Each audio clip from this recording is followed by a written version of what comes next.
प्रिय दोस्तों, शनिवार का दिन शनिदेव भगवान को समर्पित होता है। तो शनिदेव भगवान को सच्चे मन से पूजा अर्चना एवं उनका मंत्रों का जाप करते हैं, उस व्यक्ति के ऊपर शनिदेव की कृपा सदा सदा के लिए बनी रहती है। कहा जाता है कि जिन भक्तों पर शनिदेव का आशीर्वाद प्राप्त होता है वह रंग से भी राजा बन जाता है और उसके जीवन में सारे कष्ट, दुख, दर्द दूर हो जाते हैं। तो दोस्तों, आज हम आपके शनिदेव का एक ऐसा चमत्कारी मंत्र बताने जा रही हूँ जिसका 108 बार जाप करने मात्र से ही आपके परिवार व आपकी संतान पर कभी भी किसी प्रकार का संकट नहीं आएगा।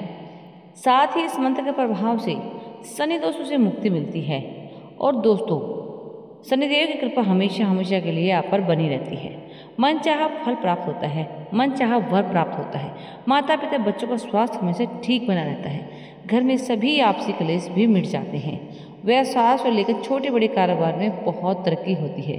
शनिदेव सिर्फ खुश ना होकर अपने दोस्तों भक्तों पर सभी प्रकार की मनोकामनाएं पूरी करते हैं। बस आपको इस मंत्र का 108 बार जाप करना है। आप इस मंत्र का 108 बार जाप करते हैं तो भगवान शनिदेव आप पर अपनी कृपा दृष्टि बरसा देंगे और दोस्तों, सभी बिगड़े हुए कार्य भी बनने लग जाएंगे। साथ ही धन का ऐसा भंडार लगेगा जिससे कि जीवन भर समाप्त नहीं होगा। बस आपको इस मंत्र को 108 बार जाप करना है। यदि किसी कारणवश आप इस मंत्र का जाप करने में असमर्थ हैं तो दोस्तों, आप इस मंत्र को अपने घर या अपने परिवार में, अपने ऑफिस में, अपने कार्य क्षेत्र में, जहाँ भी आप कार्य करते हैं वहाँ पूरा 108 बार चला के फ़ोन के माध्यम से सुन लीजिएगा। शनिदेव भगवान का आप पर अपने ऊपर आशीर्वाद प्राप्त करना चाहते हैं तो दोस्तों, वीडियो को लाइक कर देना, दिल से प्यारा सा शेयर कर देना उनको और सब्सक्राइब जरूर करना हमारे ज्ञान के सागर चैनल को, क्योंकि शनिदेव भगवान की कृपा प्राप्त करना चाहते हैं तो दोस्तों आपको करना ही पड़ेगा। और दोस्तों, ज़्यादा से ज़्यादा वीडियो शेयर करने से क्या होता है कि हमारे पुण्य कर्म भी हमारे साथ जुड़ जाते हैं, बाकी लोगों की दुआएं भी हमारे साथ आ जाती हैं, ताकि कहते हैं तो कर भला तो हो भला। ऐसे में दोस्तों, आपको भरपूर वीडियो शेयर करने दिल खोलकर और कमेंट बॉक्स में जय शनिदेव अवश्य लिखना है, ताकि आपके इस संस्कार के यानी कि भगवान के चरणों में आपकी हाजिरी लग जाएगी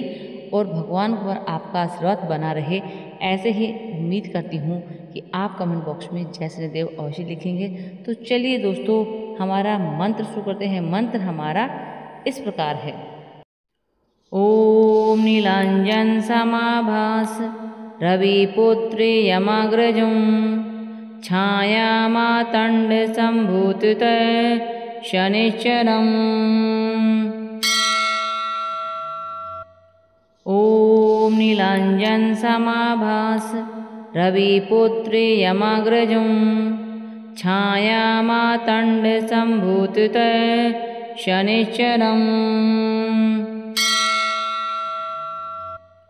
ओम नीलांजन समाभास रविपुत्रे यमाग्रजं छाया मातंड संभूत शनिश्चरम्। ओम नीलांजन समाभास रविपुत्रे यमाग्रजं छाया मातंड संभूत शनिश्चरम्।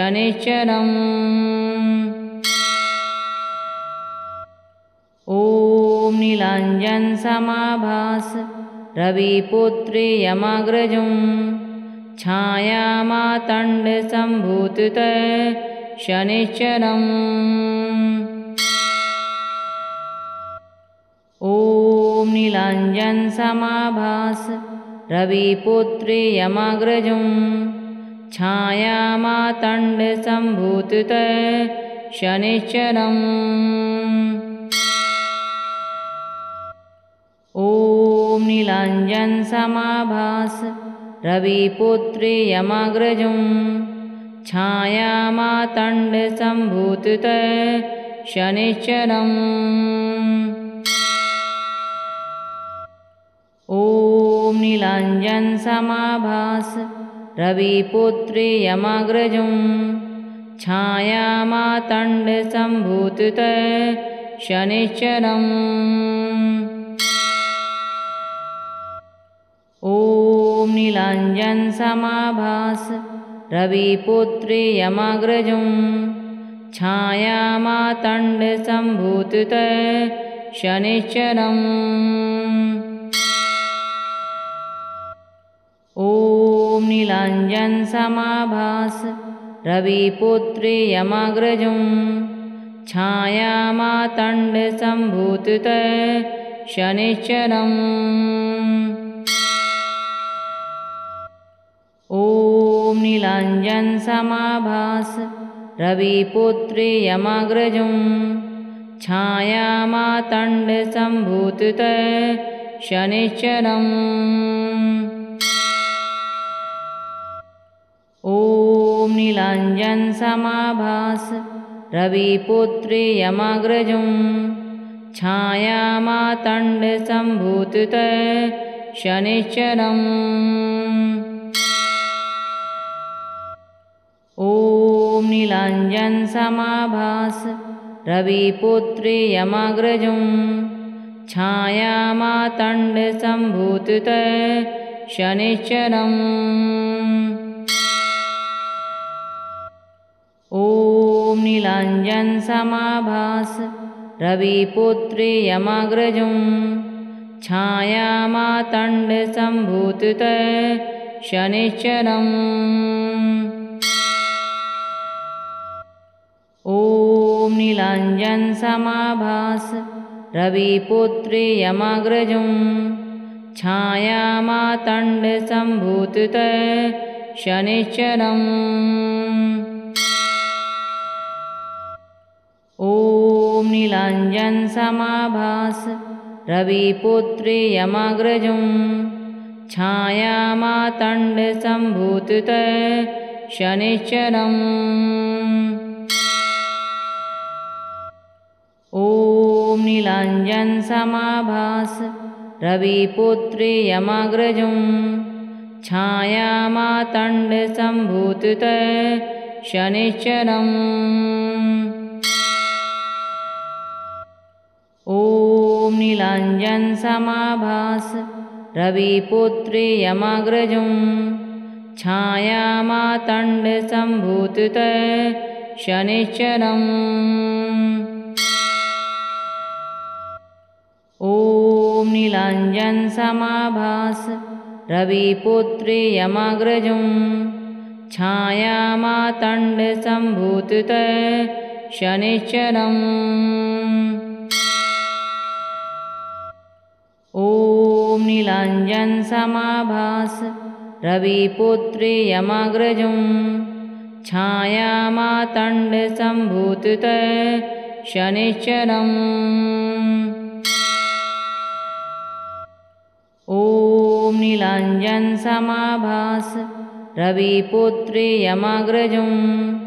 छायामातण्डसम्भूततः शनिश्चरम् ॐ नीलाञ्जनसमाभास रविपुत्रे यमाग्रजं छायामातण्डसम्भूततः शनिश्चरम् ॐ नीलाञ्जनसमाभास रविपुत्रे यमाग्रजं छायामातण्डसम्भूततः शनिश्चरम् ॐ नीलाञ्जनसमाभास रविपुत्रे यमाग्रजं छायामातण्डसम्भूततः शनिश्चरम् ॐ नीलाञ्जनसमाभास रविपुत्रे यमाग्रजं छायामातण्डसम्भूततः शनिश्चरम्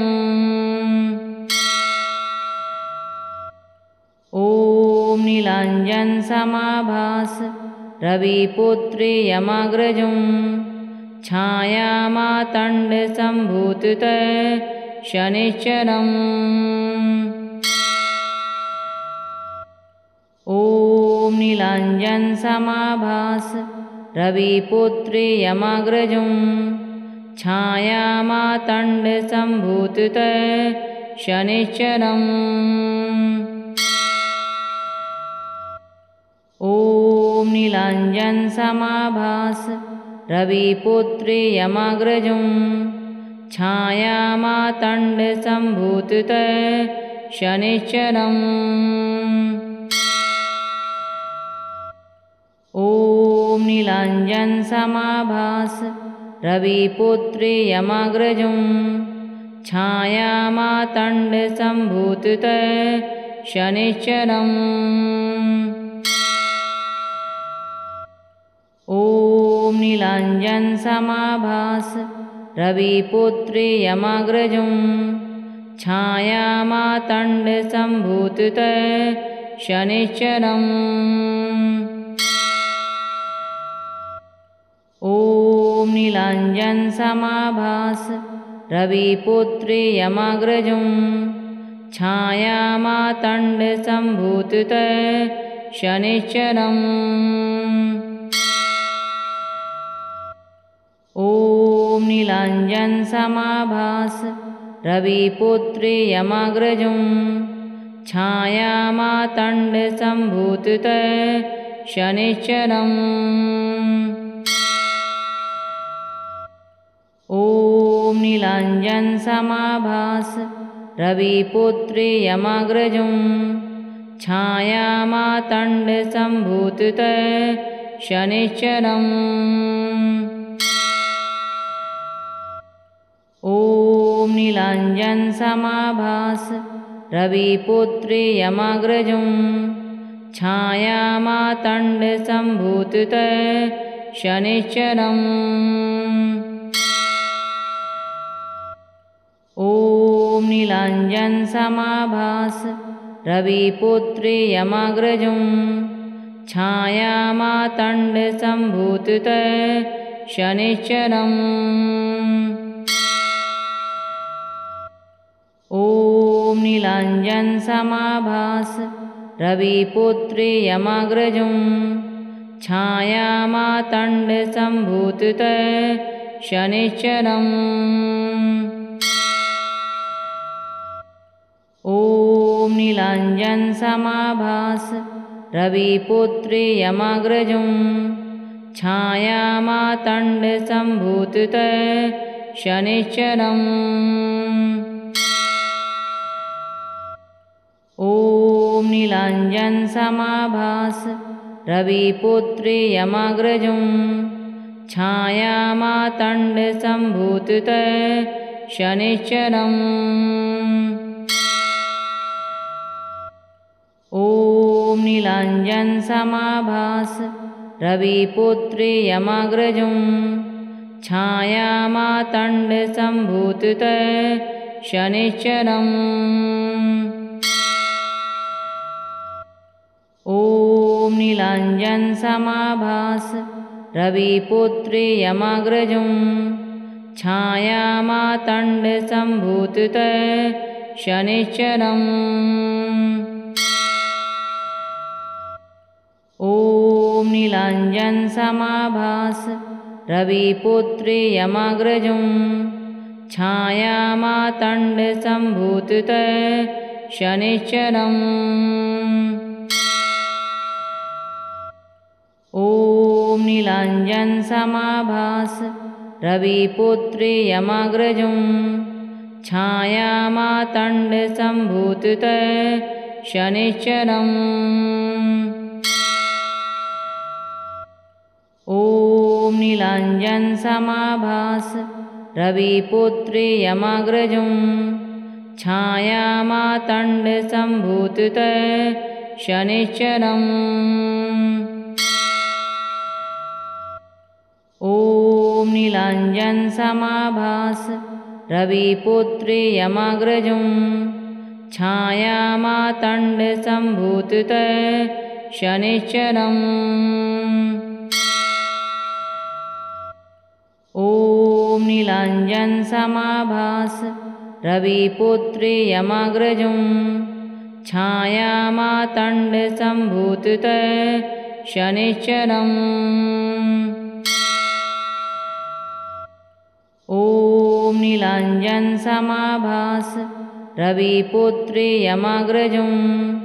छायामातण्डसम्भूततः शनिश्चरम्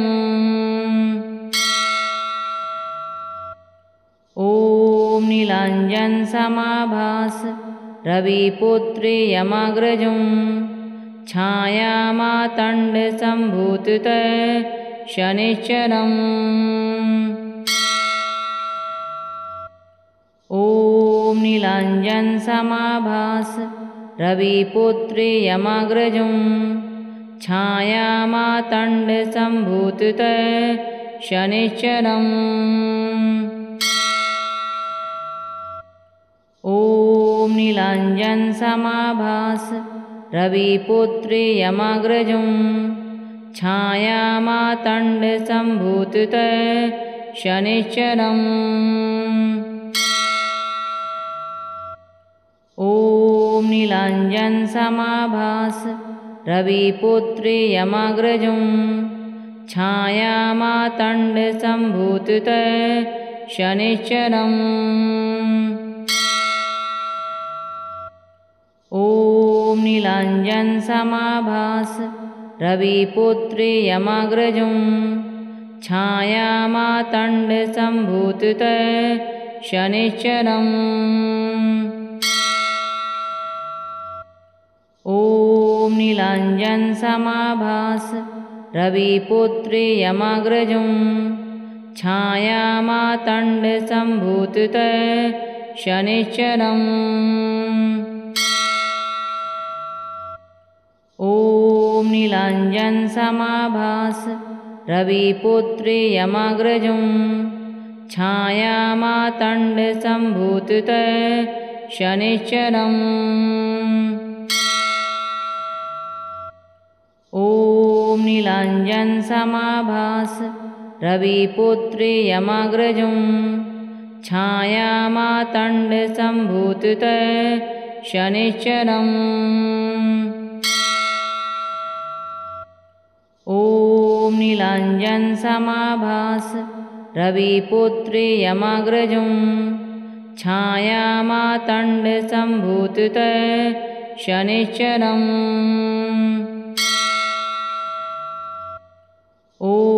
नीलाञ्जनसमाभास रविपुत्रे यमाग्रजं छायामातण्डसम्भूततः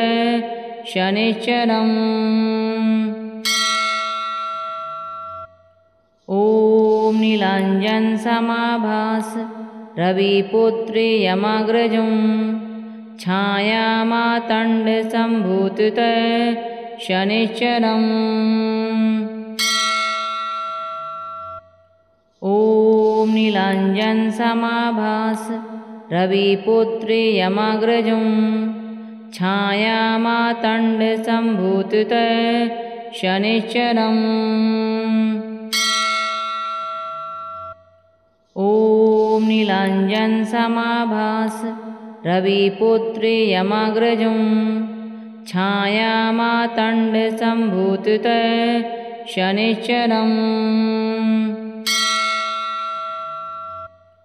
ॐ नीलाञ्जनसमाभास रविपुत्रे यमाग्रजं छायामातण्डसम्भूततः शनिश्चरम् ॐ नीलाञ्जनसमाभास रविपुत्रे यमाग्रजं छायामातण्डसम्भूततः शनिश्चरम् ॐ नीलाञ्जनसमाभास रविपुत्रे यमाग्रजं छायामातण्डसम्भूततः शनिश्चरम् ॐ नीलाञ्जनसमाभास रविपुत्रे यमाग्रजं छायामातण्डसम्भूततः शनिश्चरम् ॐ नीलाञ्जनसमाभास रविपुत्रे यमाग्रजं छायामातण्डसम्भूततः शनिश्चरम् ॐ नीलाञ्जनसमाभास रविपुत्रे यमाग्रजं छायामातण्डसम्भूतत शनिश्चरम् ॐ नीलाञ्जनसमाभास रविपुत्रे यमाग्रजं छायामातण्डसम्भूतत शनिश्चरम् ॐ नीलाञ्जनसमाभास रविपुत्रे यमाग्रजं छायामातण्डसम्भूतत शनिश्चरम् ॐ नीलाञ्जनसमाभास रविपुत्रे यमाग्रजं छायामातण्डसम्भूतत शनिश्चरम् ॐ नीलाञ्जनसमाभास रविपुत्रे यमाग्रजं छायामातण्डसम्भूतत शनिश्चरम् ॐ नीलाञ्जनसमाभास रविपुत्रे यमाग्रजं छायामातण्डसम्भूतत शनिश्चरम् ॐ नीलाञ्जनसमाभास रविपुत्रे यमाग्रजं छायामातण्डसम्भूतत शनिश्चरम् ॐ नीलाञ्जनसमाभास रविपुत्रे यमाग्रजं छायामातण्डसम्भूतत शनिश्चरम् ॐ नीलाञ्जनसमाभास रविपुत्रे यमाग्रजं छायामातण्डसम्भूतत शनिश्चरम् ॐ नीलाञ्जनसमाभास रविपुत्रे यमाग्रजं छायामातण्डसम्भूतत शनिश्चरम् ॐ नीलाञ्जनसमाभास रविपुत्रे यमाग्रजं छायामातण्डसम्भूतत शनिश्चरम् ॐ नीलाञ्जनसमाभास रविपुत्रे यमाग्रजं छायामातण्डसम्भूतत शनिश्चरम् ॐ नीलाञ्जनसमाभास रविपुत्रे यमाग्रजं छायामातण्डसम्भूतत शनिश्चरम् ॐ नीलाञ्जनसमाभास रविपुत्रे यमाग्रजं छायामातण्डसम्भूतत शनिश्चरम् ॐ नीलाञ्जनसमाभास रविपुत्रे यमाग्रजं छायामातण्डसम्भूतत शनिश्चरम् ॐ नीलाञ्जनसमाभास रविपुत्रे यमाग्रजं छायामातण्डसम्भूतत शनिश्चरम् ॐ नीलाञ्जनसमाभास रविपुत्रे यमाग्रजं छायामातण्डसम्भूतत शनिश्चरम् ॐ नीलाञ्जनसमाभास रविपुत्रे यमाग्रजं छायामातण्डसम्भूतत शनिश्चरम् ॐ नीलाञ्जनसमाभास रविपुत्रे यमाग्रजं छायामातण्डसम्भूतत शनिश्चरम् ॐ नीलाञ्जनसमाभास रविपुत्रे यमाग्रजं छायामातण्डसम्भूतत शनिश्चरम् ॐ नीलाञ्जनसमाभास रविपुत्रे यमाग्रजं छायामातण्डसम्भूतत शनिश्चरम् ॐ नीलाञ्जनसमाभास रविपुत्रे यमाग्रजं छायामातण्डसम्भूतत शनिश्चरम् ॐ नीलाञ्जनसमाभास रविपुत्रे यमाग्रजं छायामातण्डसम्भूतत शनिश्चरम् ॐ नीलाञ्जनसमाभास रविपुत्रे यमाग्रजं छायामातण्डसम्भूतत शनिश्चरम् ॐ नीलाञ्जनसमाभास रविपुत्रे यमाग्रजं छायामातण्डसम्भूतत शनिश्चरम् ॐ नीलाञ्जनसमाभास रविपुत्रे यमाग्रजं